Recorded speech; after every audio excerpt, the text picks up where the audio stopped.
ಸಿದ್ದು ಕೇರಳ ಪ್ರವಾಸ ಭಾರಿ ಕುತೂಹಲ. 2019 ಆಕ್ರಾಂತಿ ಮತ್ತೆ ರಿಪೀಟ್ ಆಗುತ್ತಾ? ರಾಜ್ಯ ಕಾಂಗ್ರೆಸ್ನಲ್ಲಿ ಏನಿದು ಬಿಗ್ ಡೆವಲಪ್ಮೆಂಟ್? ಮಾಜಿ ಸಿಎಂ ಸಿದ್ದರಾಮಯ್ಯ ನಿನ್ನೆ ಕೇರಳಕ್ಕೆ ಪ್ರವಾಸ ಬೆಳೆಸಿದ್ದಾರೆ. ಇದು ನಿಮಗೆಲ್ಲ ಗೊತ್ತೇ ಇರುತ್ತೆ. ಆದ್ರೆ ಸಿದ್ದರಾಮಯ್ಯ ಕೇರಳಕ್ಕೆ ಯಾಕೆ ಹೋದ್ರು? ಪ್ರಕೃತಿ ಚಿಕಿತ್ಸೆ ಪಡೆಯೋದಕ್ಕ, ಇಲ್ಲ ರಾಜಕೀಯ ದಾಳ ಹೂಡೋದಕ್ಕ?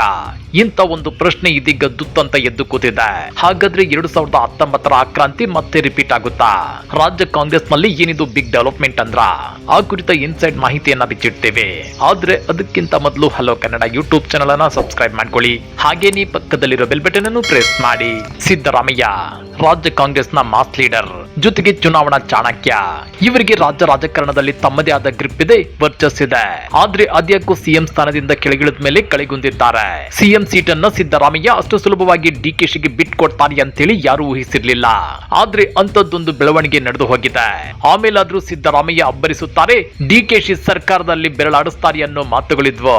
ಆದ್ರೆ ಸಿದ್ದರಾಮಯ್ಯ ಅಂತ ಯಾವುದೇ ಕೆಲಸಕ್ಕೂ ಕೈ ಹಾಕಿರ್ಲಿಲ್ಲ. ಅಷ್ಟೇ ಯಾಕೆ, ಮಾಧ್ಯಮಗಳ ಕಣ್ಣಿಗೂ ಕಾಣದಂತೆ ನಿಧಾನಕ್ಕೆ ತೆರೆಮರೆಗೆ ಜಾರುತ್ತಿದ್ದಾರೆ.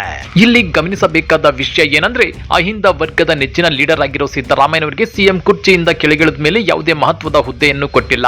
ಅಂದ್ರೆ ಅಲ್ಲಿಗೆ ಏನರ್ಥ? ಅಂದ್ರೆ ಸಿದ್ದರಾಮಯ್ಯ ರಾಜ್ಯ ಕಾಂಗ್ರೆಸ್ ನಲ್ಲಿ ಸೈಡ್ಲೈನ್ ಆದಂತೆಯೇ ಅಲ್ವಾ? ಈ ಹಿಂದೆ ಸಿದ್ದರಾಮಯ್ಯ ಸಿಎಂ ಆಗಿದ್ದಾಗ ಡಿಕೆಶಿ ಡಿಸಿಎಂ ಸ್ಥಾನ ಗಿಟ್ಟಿಸಿಕೊಂಡು ಸಿದ್ದರಾಮಯ್ಯನವರಿಗೆ ಸರಿಸಮನಾಗಿ ಮಿಂಚುತ್ತಿದ್ರು. ಆದ್ರೀಗ ಡಿಕೆ ಶಿವಕುಮಾರ್ ಸಿಎಂ ಆದ್ಮೇಲೆ ಸಿದ್ದರಾಮಯ್ಯ ತಮ್ಮೆಲ್ಲ ಶಕ್ತಿಯನ್ನು ಕಳೆದುಕೊಂಡ್ರ ಅನ್ನೋ ಅನುಮಾನಗಳು ಹುಟ್ಟುಕೊಂಡಿವೆ. ಸಿದ್ದರಾಮಯ್ಯ ಸಿಎಂ ಕುರ್ಚಿಯಿಂದ ಕೆಳಗಿಳಿದ ಮೇಲೆ ಅವರ ಮಾತು ಹೈಕಮಾಂಡ್ ಮಟ್ಟದಲ್ಲೂ ನಡೆಯುತ್ತಿಲ್ಲ. ಸತೀಶ್ ಜಾರಕಿಹೊಳಿ ಅವರಿಗೆ ಕೆಪಿಸಿಸಿ ಪಟ್ಟವನ್ನ ಗಿಟ್ಟಿಸಿಕೊಡುವಲ್ಲಿ ವಿಫಲರಾದ್ರು. ಮತ್ತೊಂದು ಕಡೆ ತಮ್ಮ ಆಪ್ತರಾದ KJ George, MB Patil, Krishna Byregowda, doctor G Parameshwar ಮತ್ತು ಕೆಎಚ್ ಮುನಿಯಪ್ಪ ಅಂತವರಿಗೆ ಡಿಕೆಶಿ ಸಂಪುಟದ ಮೊದಲ ಪಟ್ಟಿಯಲ್ಲಿ ಸ್ಥಾನ ಗಿಟ್ಟಿಸಿಕೊಟ್ಟಿದ್ದೇ ಸಾಧನೆ. ಆದ್ರೆ ಜಮೀರ್ ಅಹಮದ್ ಖಾನ್, ಎಚ್.ಸಿ. ಮಹದೇವಪ್ಪ, ಸಂತೋಷ್ ಲಾಡ್ ಸೇರಿದಂತೆ ಇನ್ನೂ ಹಲವು ಶಾಸಕರಿಗೆ ಇನ್ನೂ ಸಚಿವ ಸ್ಥಾನ ಸಿಗುತ್ತೋ ಇಲ್ವೋ ಅನ್ನೋ ಕನ್ಫ್ಯೂಷನ್ ಅಂತೂ ಇದ್ದೇ ಇದೆ. ಪರಿಸ್ಥಿತಿ ಹೀಗಿರುವಾಗಲೇ ಜೂನ್ 27ರಂದು ತಮ್ಮ ಸಂಪುಟದ 2ನೇ ಪಟ್ಟಿ ಹಿಡ್ಕೊಂಡು ಡಿಕೆ ಶಿವಕುಮಾರ್ ದಿಲ್ಲಿಗೆ ಹರಳಿದ್ದಾರೆ. ಆದ್ರೆ ಅದಕ್ಕೂ ಮೊದಲೇ ಮಾಜಿ ಸಿಎಂ ಸಿದ್ದರಾಮಯ್ಯ ಕೇರಳದಲ್ಲಿ ಪ್ರಕೃತಿ ಚಿಕಿತ್ಸೆಗೆ ಹೋಗಿರೋದು ಇದೀಗ ಭಾರಿ ಕುತೂಹಲಕ್ಕೆ ಎಡೆಮಾಡಿಕೊಟ್ಟಿದೆ. ಇಲ್ಲಿ ಗಮನಿಸಬೇಕಾದ ಅಂಶ ಏನಂದ್ರೆ, ಕೇರಳಕ್ಕೆ ಸಿದ್ದರಾಮಯ್ಯ ಒಬ್ಬರೇ ಹೋಗಿಲ್ಲ, ಅವರ ಜೊತೆ ಕೆಲ ಪ್ರಮುಖ ನಾಯಕರು ಹೋಗಿದ್ದಾರೆ. ಇದು ಹಲವು ಅನುಮಾನಗಳನ್ನ ಹುಟ್ಟು ಹಾಕ್ತಿದೆ. ಹಾಗಾದ್ರೆ ಸಿದ್ದರಾಮಯ್ಯನವರ ಜೊತೆ ಯಾರ್ಯಾರು ಕೇರಳಕ್ಕೆ ಹೋಗಿದ್ದಾರೆ ಅನ್ನೋದನ್ನ ತೋರಿಸ್ತೇವೆ. ಆದ್ರೆ ಅದಕ್ಕಿಂತ ಮೊದಲು ಡಿಕೆ ಶಿವಕುಮಾರ್ ಇದೇ ಜೂನ್ 27ರಂದು ದಿಲ್ಲಿಗೆ ಹಾರಲು ಏನು ಕಾರಣ ಅನ್ನೋದನ್ನ ನೀವು ನೋಡ್ಲೇಬೇಕು.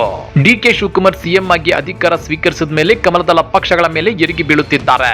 ಬಿಡದಿ ಟೌನ್ಶಿಪ್ ವಿಚಾರವನ್ನ ಹೈಲೈಟ್ ಮಾಡಿ ಕುಮಾರಣ್ಣನಿಗೂ ಟಕ್ಕರ್ ಕೊಡ್ತಿದ್ದಾರೆ. ಅಷ್ಟೇ ಅಲ್ಲ, ಇತ್ತೀಚೆಗೆ ನಡೆದ ವಿಧಾನ ಪರಿಷತ್ ಚುನಾವಣೆಯಲ್ಲಿ ಕಮಲದಳ ಪಕ್ಷಗಳ ನಾಯಕರು ಅಡ್ಡಮತದಾನ ಮಾಡುವಂತೆ ನೋಡಿಕೊಂಡು ಕಾಂಗ್ರೆಸ್ನ 5ನೇ ಅಭ್ಯರ್ಥಿಯನ್ನ ಗೆಲ್ಲಿಸಿಕೊಂಡು ಬಂದಿದ್ದಾರೆ.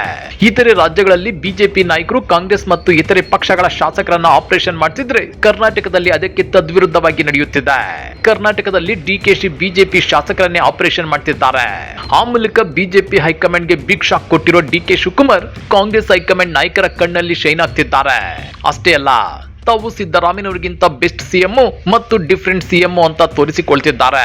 ಇದು ಸಹಜವಾಗಿ ಸಿದ್ದು ಬಣದ ಕಣ್ಣು ಕೆಂಪಗಾಗುವಂತೆ ಮಾಡಿದೆ. ಡಿಕೆಶಿ ಸಂಪುಟದ ಮೊದಲ ಪಟ್ಟಿಯಲ್ಲಿ ಸಚಿವ ಸ್ಥಾನ ಗಿಟ್ಟಿಸಿಕೊಂಡ ಸಚಿವರು ಈಗಾಗಲೇ ಡಿಕೆಶಿ ವಿರುದ್ಧ ಗರಂ ಆಗಿದ್ದಾರೆ. ರಾಮಲಿಂಗ ರೆಡ್ಡಿ ಅವರು ತಮಗೆ ಬೆಂಗಳೂರು ನಗರಾಭಿವೃದ್ಧಿ ಖಾತೆ ಸಿಕ್ಕಿಲ್ಲ ಅಂತೇಳಿ ರಾಜೀನಾಮೆ ಕೊಟ್ಟು ಆ ನಂತರ ಹೈಕಮಾಂಡ್ ಮಾತಿನಂತೆ ಸುಮ್ಮನಾಗಿದ್ರು. ಮತ್ತೊಂದು ಕಡೆ ಕೆಎಚ್ ಮುನಿಯಪ್ಪ ತಮಗೆ ಆಹಾರ ಖಾತೆ ಬೇಡ ಅಂತೇಳಿ ಪಟ್ಟು ಹಿಡಿದು ಸುಮ್ಮನಾಗಿದ್ದು ಆಯ್ತು. ಇದರ ಬೆನ್ನಲ್ಲೇ ಕೃಷ್ಣ ಬೈರೇಗೌಡರು ತಮಗೆ ಕೊಟ್ಟಿರೋ ಬೆಂಗಳೂರು ನಗರಾಭಿವೃದ್ಧಿ ಖಾತೆಯಲ್ಲಿ ಬಿಡಿಎ ಮತ್ತು ಬಿಎಂಆರ್ಡಿಎ ಪ್ರಾಧಿಕಾರಗಳನ್ನು ಹೊರಗಿಟ್ಟಿದ್ದಕ್ಕೆ ರೊಚ್ಚಿಗೆದ್ದಿದ್ರು. ಈ ಹಿಂದಿನ ಬೆಂಗಳೂರು ನಗರಾಭಿವೃದ್ಧಿ ಖಾತೆ ನಿರ್ವಹಿಸಿದ್ದ ಡಿಕೆಶಿ ಸರಿಯಾಗಿ ನಡೆದುಕೊಂಡಿಲ್ಲ, ಇದೇ ಕಾರಣಕ್ಕೆ ಇವತ್ತು ಕೆಲ ಅಧಿಕಾರಿಗಳು ಬರೀ ಬಿಲ್ ಮಾಡ್ಕೊಳ್ತಿದ್ದಾರೆ ಅಂತೇಳಿ ಡಿಕೆಶಿ ಹೆಸರನ್ನ ಪ್ರಸ್ತಾಪಿಸದೆ ಗುಡುಗಿದ್ರು. ಇದೆಲ್ಲ ಡಿಕೆಶಿಗೆ ಸಿದ್ದರಾಮಯ್ಯನವರ ಕಡೆಯಿಂದ ಬರುತ್ತಿರೋ ಸೈಡ್ ಎಫೆಕ್ಟ್ ಅಂತಾನೆ ರಾಜಕೀಯ ತಜ್ಞರು ಭಾವಿಸುತ್ತಿದ್ದಾರೆ.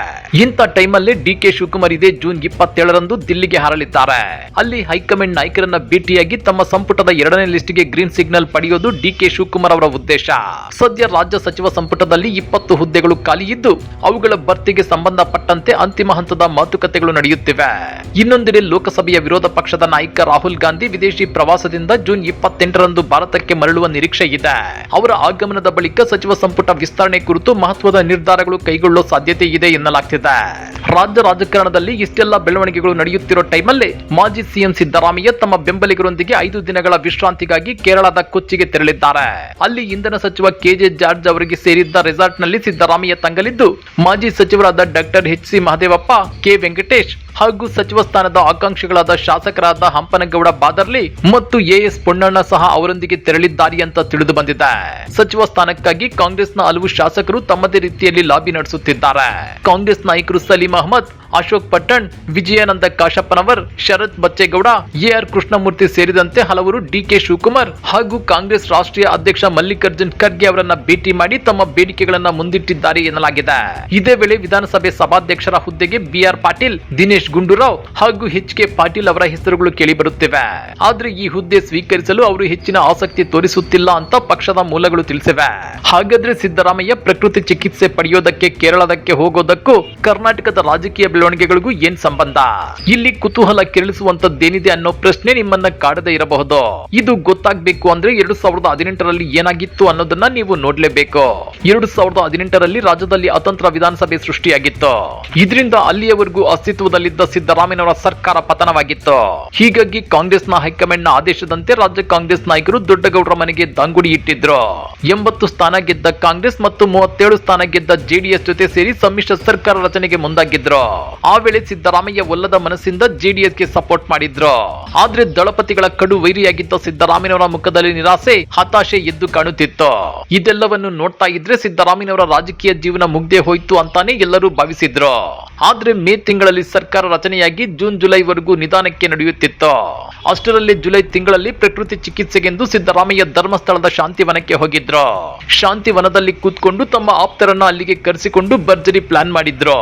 ಅಷ್ಟೇ ಅಲ್ಲ, ಕುಮಾರಸ್ವಾಮಿ ಅವರ ಸರ್ಕಾರ ಅಬ್ಬಬ್ಬ ಅಂದ್ರೆ 2019ರ ಲೋಕಸಭಾ ಚುನಾವಣೆವರೆಗೂ ಇರಬಹುದು ಅಂತ ಹೇಳಿದ್ರು ಅನ್ನೋ ವಿಡಿಯೋ ಸೋಷಿಯಲ್ ಮೀಡಿಯಾದಲ್ಲಿ ಸಿಕ್ಕಾಪಟ್ಟೆ ವೈರಲ್ ಆಗಿತ್ತು. ಆನಂತರ ಸಿದ್ದು ಆಪ್ತರಿಗೆ ಸಚಿವ ಸ್ಥಾನ ಸಿಕ್ಕಿಲ್ಲ ಅನ್ನೋ ರೀತಿಯಲ್ಲಿ ಕುಮಾರಸ್ವಾಮಿ ಸರ್ಕಾರದಲ್ಲಿ ಅಪಸ್ವರ ಎದ್ದಿತ್ತು. 2018ರ ಡಿಸೆಂಬರ್ನಲ್ಲಿ ರಮೇಶ್ ಜಾರಕಿಹೊಳಿ ಅವರನ್ನ ಸಂಪುಟದಿಂದ ಕೈಬಿಡಲಾಗಿತ್ತು. ಇದರಿಂದ ರಮೇಶ್ ಜಾರಕಿಹೊಳಿ ಕಾಂಗ್ರೆಸ್ ಬಿಟ್ಟು ಬಿಜೆಪಿ ಸೇರಿದ್ರು. ಆನಂತರ ನಡೆದ ಆಪರೇಷನ್ ಕಮಲದ ಬೆಳವಣಿಗೆಯಲ್ಲಿ ಕಾಂಗ್ರೆಸ್ ಮತ್ತು ಜೆಡಿಎಸ್ನ 17 ಶಾಸಕರು ಬಿಜೆಪಿ ಸೇರ್ಪಡೆಯಾಗಿದ್ರು. ಇದರಿಂದ ಕುಮಾರಸ್ವಾಮಿ ಅವರ ಸರ್ಕಾರ ಕೇವಲ 14 ತಿಂಗಳಲ್ಲಿ ಪತನವಾಗಿತ್ತು. ಇಂಟ್ರೆಸ್ಟಿಂಗ್ ಸಂಗತಿ ಏನಂದ್ರೆ 2019ರಲ್ಲಿ ಕಾಂಗ್ರೆಸ್ ತೊರೆದು ಬಿಜೆಪಿ ಸೇರಿದ ಬಹುಪಾಲು ಶಾಸಕರು ಸಿದ್ದರಾಮಯ್ಯನವರ ಆಪ್ತ ಬಣದಲ್ಲಿ ಗುರುತಿಸಿಕೊಂಡಿದ್ರು. ಇದೆಲ್ಲವನ್ನು ಸೂಕ್ಷ್ಮವಾಗಿ ಅಬ್ಸರ್ವ್ ಮಾಡಿರೋ ಕುಮಾರಸ್ವಾಮಿ ತಮ್ಮ ಸರ್ಕಾರ ಪತನಕ್ಕೆ ಸಿದ್ದರಾಮಯ್ಯನವರೇ ನೇರ ಕಾರಣ, ಅವರ ಸಿದ್ಧ ಸೂತ್ರದಲ್ಲಿಯೇ ಇದೆಲ್ಲ ನಡೀತು ಅಂತೇಳಿ ಮಾಧ್ಯಮಗಳ ಮುಂದೆ ನೇರವಾಗಿಯೇ ಆರೋಪ ಮಾಡಿದ್ರು. ವಿಪರ್ಯಾಸ ನೋಡಿ, 2018ರಲ್ಲಿ ಸಿದ್ದರಾಮಯ್ಯನವರ ರಾಜಕೀಯ ಜೀವನ ಅಂತ್ಯವಾಯಿತು ಅಂತೇಳಿ ಎಲ್ಲರೂ ಅಂದ್ಕೊಂಡಿದ್ರು.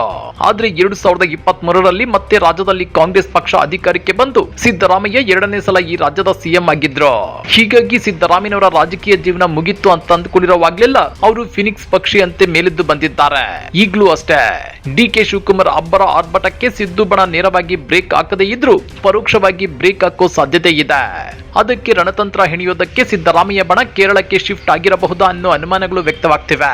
ಅಂದ್ರೆ ಡಿಕೆ ಶಿವಕುಮಾರ್ ಸಂಪುಟದ ಮೊದಲ ಪಟ್ಟಿಯಲ್ಲಿ ಕೆಲ ಸಚಿವರು ಈಗಾಗಲೇ ತಮಗೆ ಕೊಟ್ಟಿರೋ ಖಾತೆ ಬಗ್ಗೆ ಖ್ಯಾತೆ ತೆಗೆದಿದ್ದಾರೆ. ಪರಿಸ್ಥಿತಿ ಹೀಗಿರುವಾಗಲೇ ಡಿಕೆ ಸಂಪುಟದ 2ನೇ ಪಟ್ಟಿಯಲ್ಲಿ ಸಿದ್ದು ಬಣದ ಯಾವ್ಯಾವ ನಾಯಕರಿಗೆ ಸ್ಥಾನ ಸಿಗುತ್ತೆ, ಒಂದೊಮ್ಮೆ ಸಚಿವ ಸ್ಥಾನ ಸಿಗದಿರೋ ಶಾಸಕರು ಏನ್ ಮಾಡಬಹುದು ಅನ್ನೋ ವಿಷಯ ಇದೀಗ ಮುನ್ನೆಲೆಗೆ ಬಂದಿದೆ.